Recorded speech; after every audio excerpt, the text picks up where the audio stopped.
একজন কর্মজীবী নারী হিসেবে হঠাৎ করে কাজ হারিয়ে ফেলাটা খুবই দুঃখজনক এবং খুবই ডিপ্রেশনের। ক্রিয়েটিভ থাকতে হবে সবসময়, নিজের পরিচয়ে বাঁচতে হবে।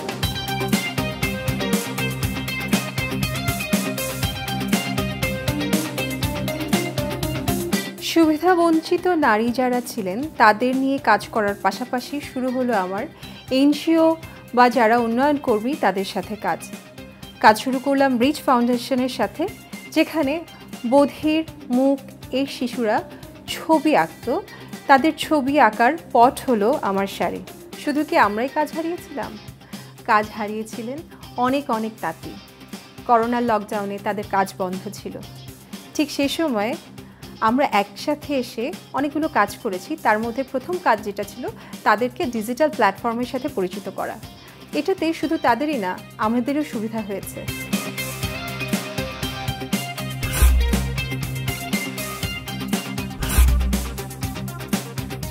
শখের ডিব্বা আসলে এতদিন চলেছিল নিজে নিজে চলছিল, কিন্তু আমরা এখন কিন্তু ব্যাংক লোনের জন্য চেষ্টা করছি। আর ব্যাংক লোনটা এই কারণেই প্রয়োজন, কারণ হচ্ছে এই যে ইনিশিয়েটিভ আমরা যা নিচ্ছি সেটাকে কিন্তু একটু লেভারেজ করার জন্য ব্যাংক লোনটা প্রয়োজন।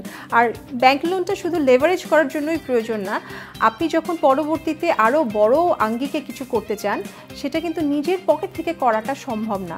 আপনি যখন লোনটা নেবেন, নিয়ে একটা লেভারেজ করবেন, তখন কিন্তু আপনি একটা লোনের আওতায় আসলেন এবং সেই লোনের আওতায় আপনার যে পারফরমেন্স, অর্থাৎ আপনি সময় মতো এটা ফেরত দিচ্ছেন কিনা, এই বিষয়গুলো আপনার পরবর্তী ধাপে কিন্তু কন্ট্রিবিউট করে। সো লোনের বিষয়টা খুবই ইম্পর্টেন্ট।